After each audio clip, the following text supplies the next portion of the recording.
Who qualifies as a veteran? Hey, I am Chuck the bureaucrat, and I gotta be honest, I am surprised at the number of times people ask whether or not they qualify as a veteran for the purposes of VA benefits. So I thought I'd dig into U.S. code and see what we could find. In fact, I'm going to do this with a little help from the Department of Veterans Affairs Center for Verification and Evaluation. They got me to Title 38, which covers VA benefits, and to Section 102, which has just a ton of definitions. In fact, we're going to stay in Section 101 for most of this video. The term veteran is defined almost immediately in this section, and we find that there are two main criteria for being a veteran. You have to be a person who served in the active military, naval, air, or space service, and you have to have been discharged or released under conditions other than dishonorable. It's going to be that first part about active military service that requires the most effort to break down.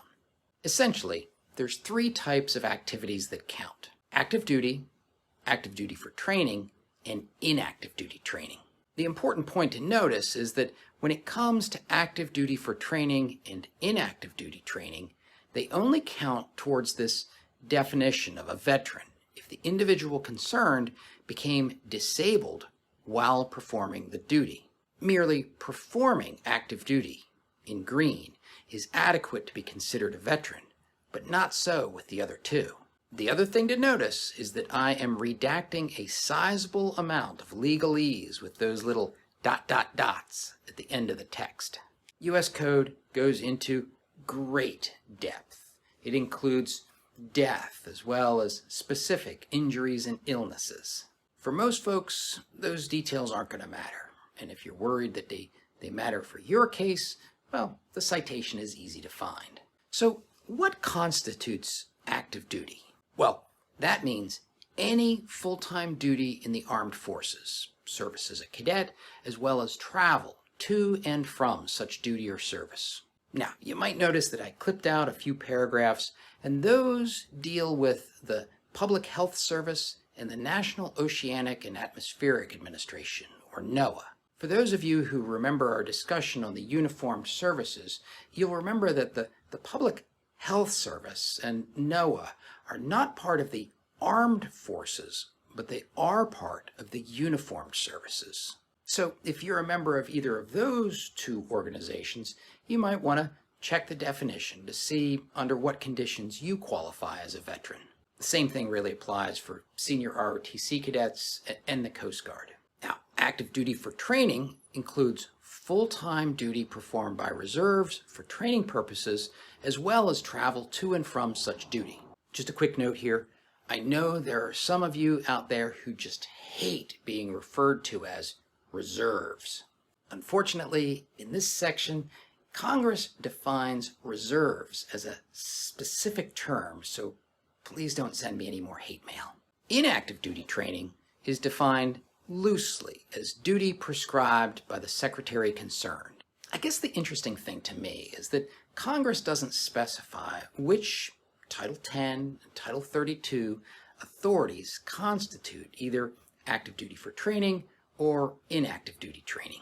But the Department of Defense does specify this in DoD Instruction 12-1506. I don't know if there's a crosswalk from DoD's classifications to the VA's, or if it even matters, because the VA is only interested in this when there's a line of duty disability. Anyway, on that note, I probably should point something else out. There are a couple of authorities in Title 32 which the VA includes within the scope of active duty for training or inactive duty training. These include sections 316 and 502 through 505. And the reason this matters is because many National Guard personnel, as well as a distressing number of regular Army folks, mistake Title 32 for state status. It's not. I mean, Title 32 is part of U.S. Code. It's set by Congress, and it's signed into law by the President. In fact, that Section 316 in Title 32 that we just talked about a second ago It's the President's authority to mobilize National Guard officers and non-commissioned officers to serve as instructors at rifle ranges to teach civilians how to use military weapons. I'm not trying to pick open the scab about what a non-federal authority is. We can argue that out over a beer. My point is that some members of the National Guard may fall under the VA definition of a veteran without fully realizing it. And at the end of the day, that's good news for folks.